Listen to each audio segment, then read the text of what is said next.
I now request all the dignitaries kindly come on the dais. Mr. Edward Pressman, Mr. Matthew Brown, and I request the presenters to present mementos to the dignitaries. Mr. Edward first.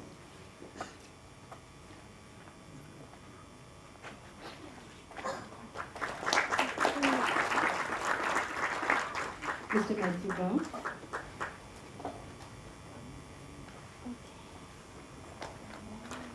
And Mr. Roger Nurayan, who is the lead actor in this movie. They'll be joining him.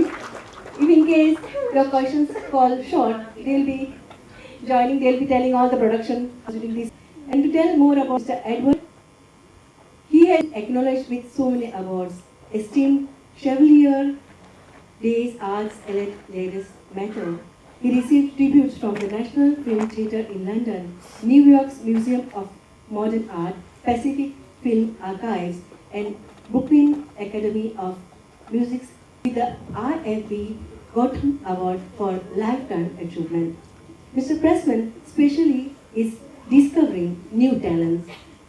Over the years, Pressman has produced many director-driven high-profile projects, bringing a reputation as an international producer, working with the director of Wolfgang Peterson and Rainer Werner, etc. The recent his production is Wall Street, Money Never Sleeps, the sequel to the Oscar-winning Wall Street. He has produced 88 and acted in 2, and all you are eager to learn and hear for him. Over to Mr. Edward, and then his mind to them.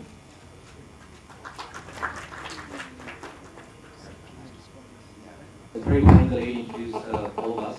I'm now the lead actor in the principal cast of the film, just to clarify that.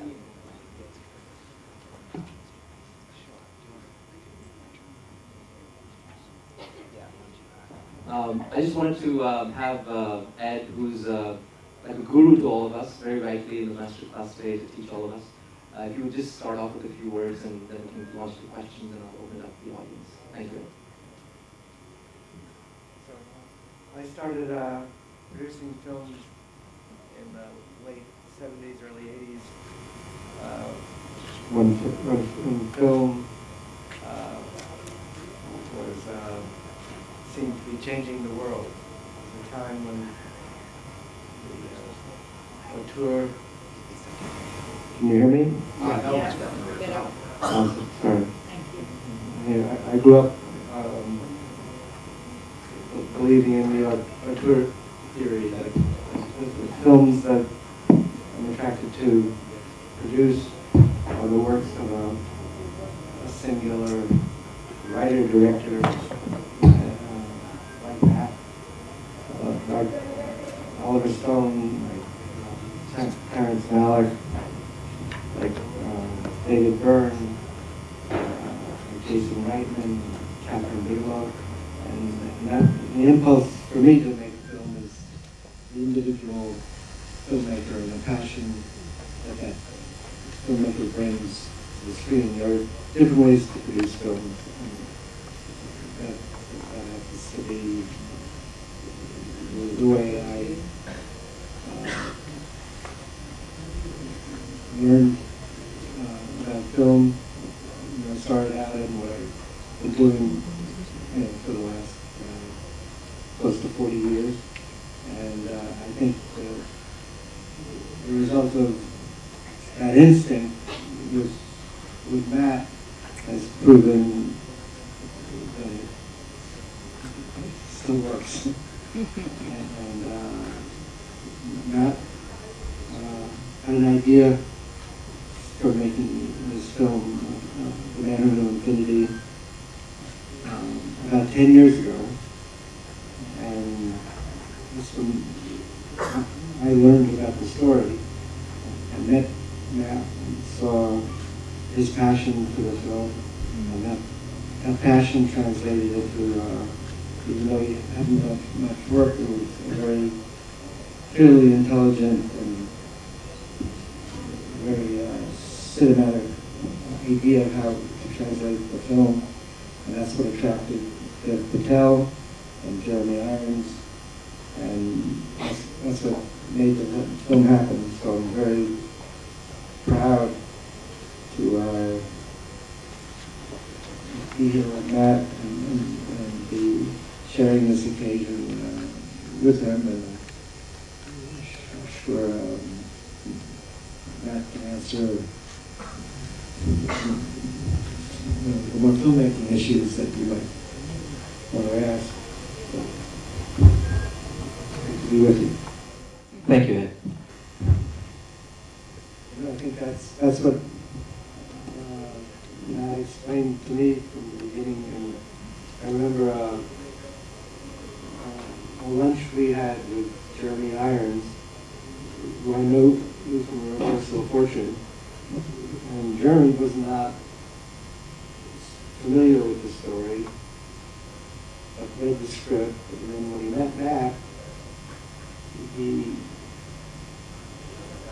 committed to the film. And it was extraordinary because Matt had not done a major film before, but Jeremy believed in Matt's intelligence and passion, and that was a very fundamental reason the film was able to get financed. And I think that kind of passion is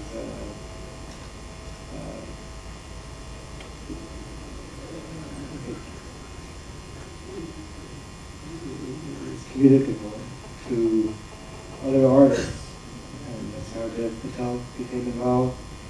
It's a matter of fate, but the central person, the director, has to be able to convince others in his vision, and it can be done in a very bombastic way, like Oliver Stone, or David Mamet. It can be done in a very quiet way, which is more mass style, David Byrne, or Italianas. There's something about great filmmakers that communicates that there's something that will be made that's more than just a piece of business. It's an artistic vision, and that's what Matt conveyed, and was able to attract these great talents to want to work with him. We got the evidence of the best background of other movies. It's hard to describe. It's a kind of I call it psychic eroticism.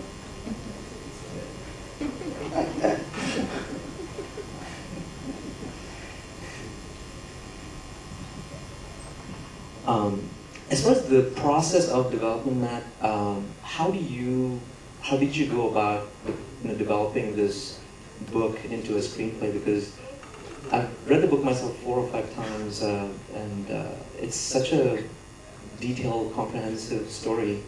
How did you choose what parts of it to include, what parts of it to leave out, and still keep it cinematically integral? Well, I think you have to, the first thing you do when you do a biography of somebody is you have to sort of get to the heart of the matter and what it is you're trying to tell. And for me, hopefully when you see the film, you'll take a hero's journey with Ramanujan, where he has to, he leaves his home country, he leaves his culture, and he has to break caste, and it's an incredible sacrifice he makes to go on his journey to his mind being understood and to doing all the great work that he did. So you can't include everything in a story, even though you might like it.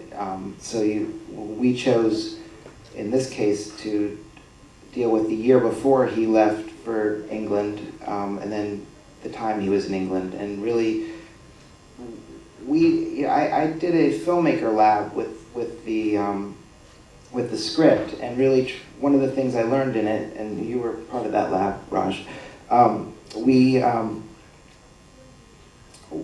we got to the nugget, I guess, what the story was really about for me. And for me, it was about the cost that comes when you wait out of fear to connect in your relationships. So I knew that that was the theme that I was going to be working with and trying to get across, and hopefully everything else played to that.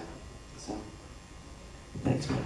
And I'm going to just exchange mics with you as a request from TAC. Okay. Ed, I wanted to touch upon the development process. How much do you get involved? And as Matt very rightly pointed out, you give so much free rein to the director. How much creatively do you participate, and from the business side? And what is your process over the years? Well, it varies from film to film.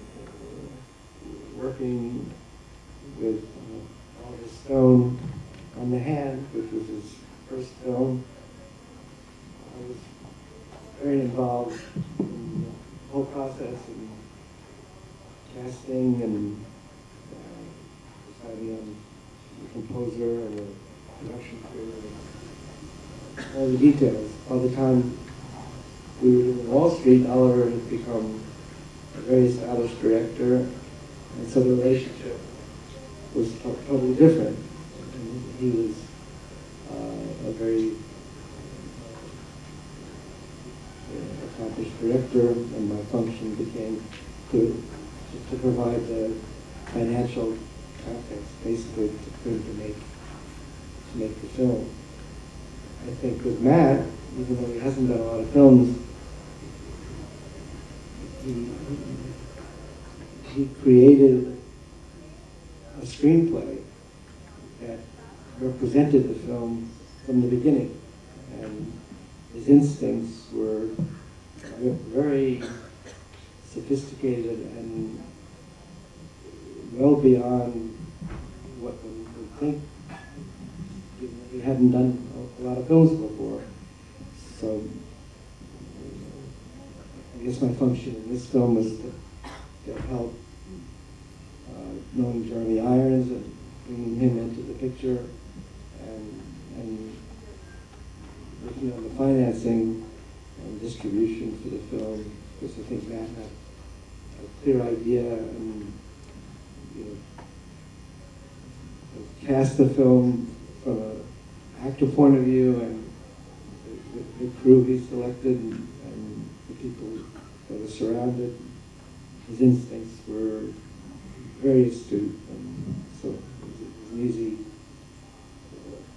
matter in that area.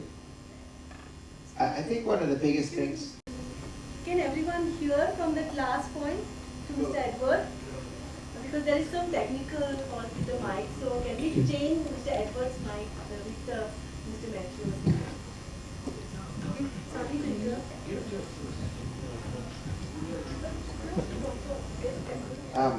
What I wanted to elaborate on with what Ed talks about, just in terms of preparing a film, you have a screenplay.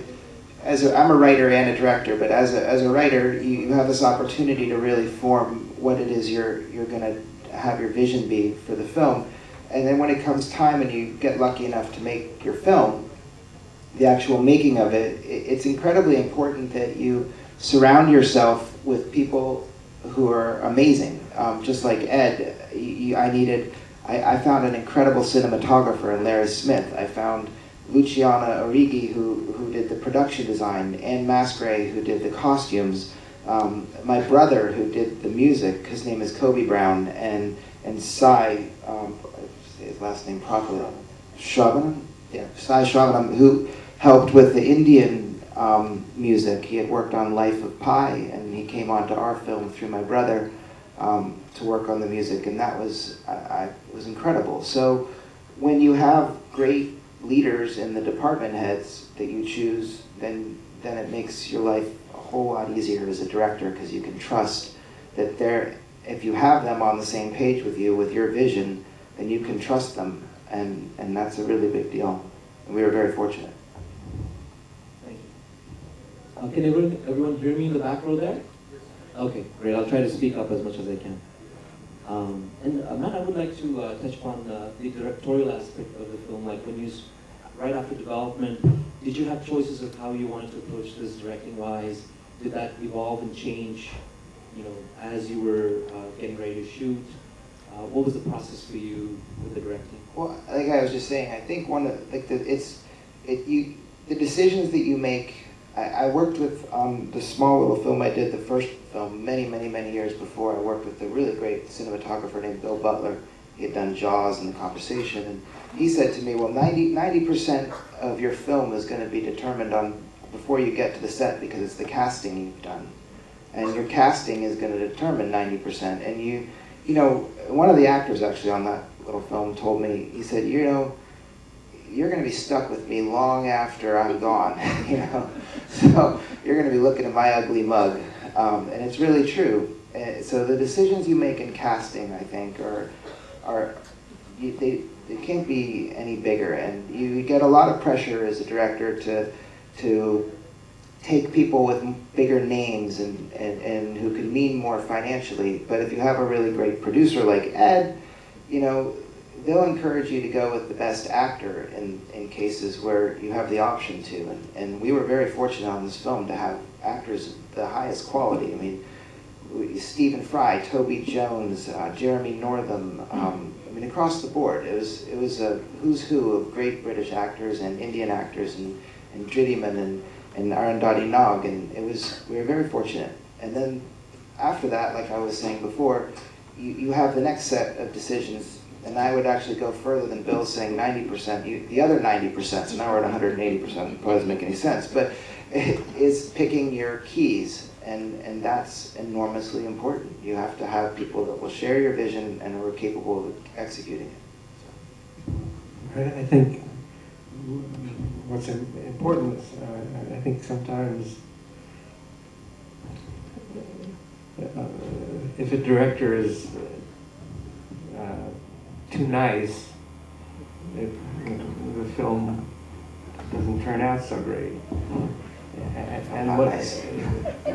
Matt's nice, but Matt was very clear and was very had the highest standards of who he wanted to run the departments.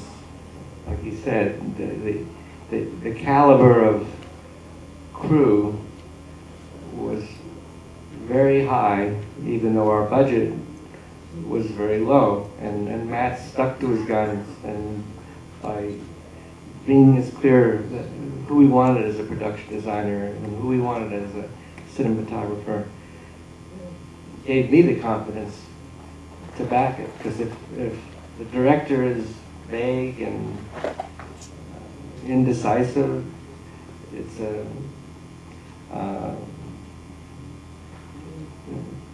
probably going to be a compromised movie. And then, would you kindly also touch upon your work with such stalwart directors like Oliver Stone and so many people that you've worked with? Has there been a difference in how your experience was starting to work with them, and also with newer directors that you bring on to work with you? Are there specific things, qualities that you look for? And you talk about instincts and all this, but would you just elaborate a little bit on that?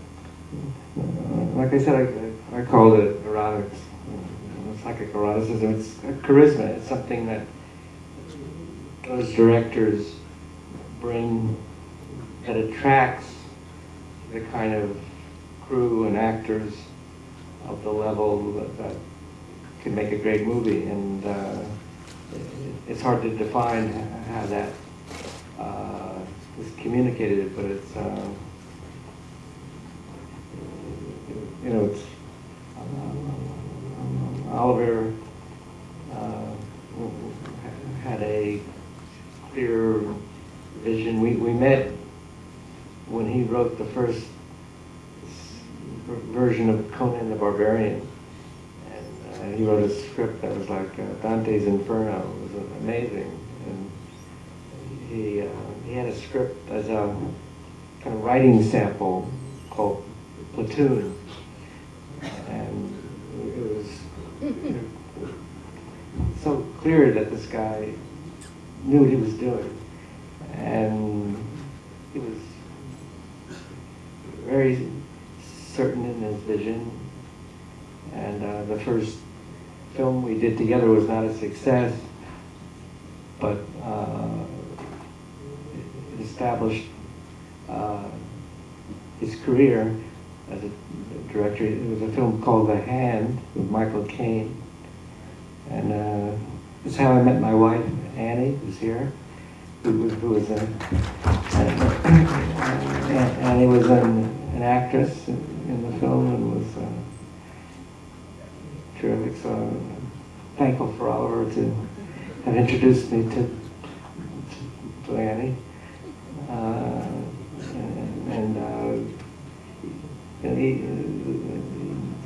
The great directors have very strong personalities. I think there's an interesting aspect that good directors seem to share is this an understanding of music and how it relates to film. Because on this film, Matt was very, very adamant that his brother do the music, and he hadn't done a lot. And that instinct was totally correct, and we had to fight a lot of opposition because there could have been a lot of big name composers, but Matt understood what his brother could bring to the film, which succeeded. And his strong-headedness was in the right direction. What made you think that's What inspired we you? should make a movie about it? All right. Well, originally, I mean, I was drawn to the. I found the book, as I mentioned earlier, but I was fascinated by the Great War. So the time period originally is what drew me to the interest in reading the book. I read the book, and then I was blown away by the contrasts between him and Hardy as such different people, and what it meant to have somebody that could come. I mean, he's self-taught. I mean, that's what sets him apart in so many ways. He had no formal, proper education to speak of, and then yet his mind is one of the. I mean, Hardy even said, like, if Hardy was a 25 out of 100 and Littlewood was a 30, he put Ramanujan at 100. I mean, his mind was so great. And Manjul, this other mathematician I was mentioning earlier, said the same thing. He's just a genius on a completely other level. And what I loved about this story was that this man, what I love about the film is that we're getting to share it with the world so that people know who he is. But at least he even made it to Cambridge to the point where he could do this mathematics. He could have easily nobody would even know his name. And I think there's so many other people out there in the world that are probably just struggling in obscurity and haven't been given a chance. So that's something I loved about the story, and I thought that it was a worthwhile story to tell. And then what I loved was the differences between him and Hardy and how these two people were able to get over themselves and connect. And by doing that, they were able to open up to love and to understanding and then out of that comes this great success. And I think that it's a great message to the world, and hopefully it will, open people's eyes to other geniuses in other places that might not look the part, whatever that part might be. And if we give them a chance, then that could be awesome. And would you touch on that question as well? Was there something personal that was inspirational? No, I think the theme that is so well dealt with is a person of faith is working with a person who's a total atheist, and how they can reconcile those differences, and in the end how Hardy comes to appreciate. There's a great scene towards the end of the movie that he says,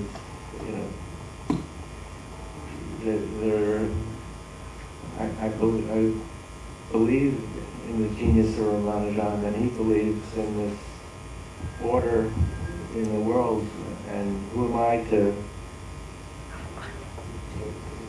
judge that? And it's almost like he becomes sort of a believer,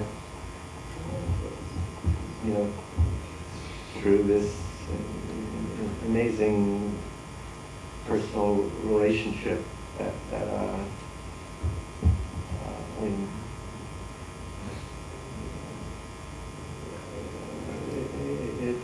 it's convincing that the film makes Hardy come to believe. Yeah. And that's a very challenging thing to accomplish. And I'm a cynic, and I got the point. Wonderful. And do you have time for one more maybe? Or? So- Yeah, okay. Okay, let's give it to this gentleman in the white. He already raised his hand. Over here. Can you speak up loud so we can save some time? Okay. Yeah, I would like to thank you both. When I saw that movie, I felt very good. And you made us think about Mr. Ramanujan, like as you Indians we are about to forget it. Like we are not exploring much about him, but you made us think, study about him more, and thank you for that. Thank you. And my question is to both of you, like, can you please tell us your version of do's and don'ts as a producer and a director? Do's and don'ts as a producer, as a director. In terms of production, filmmaking, and Don't give up. Do believe. Yeah. I don't like the word no. I'm not real good with that one. But I think there's always a way to try to get to a better place with things. And I think as a director and as a producer, Ed never said no. But he also, I wasn't unrealistic about it either. It was like, let's find a solution. And I think you have to push to get a solution that you can both really feel good about. I think we'll close the session with that. I want to thank all of you for coming. And I want to thank Ed for being here, and Matt as well for your time. And I have to say, it's been such an honor to work with both of you and the entire team on the film, from the middle of the development phase through its festival circuit now. He did everything on this film to when we were doing in North Hollywood pickups, and we used close-ups of his hands with the sand, or his hands. Thank you all again.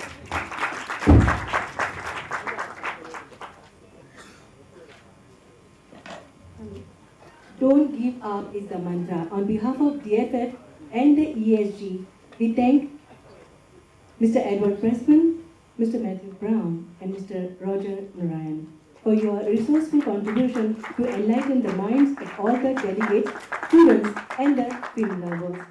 I'm sure they have gained a lot from your masterclass. Thank you very much. And a huge round of applause once more time for this all the dignitaries. And tomorrow at the same time, same venue, masterclass on sound design with Mark Mangini. So be there tomorrow at 3:30 if you love movies.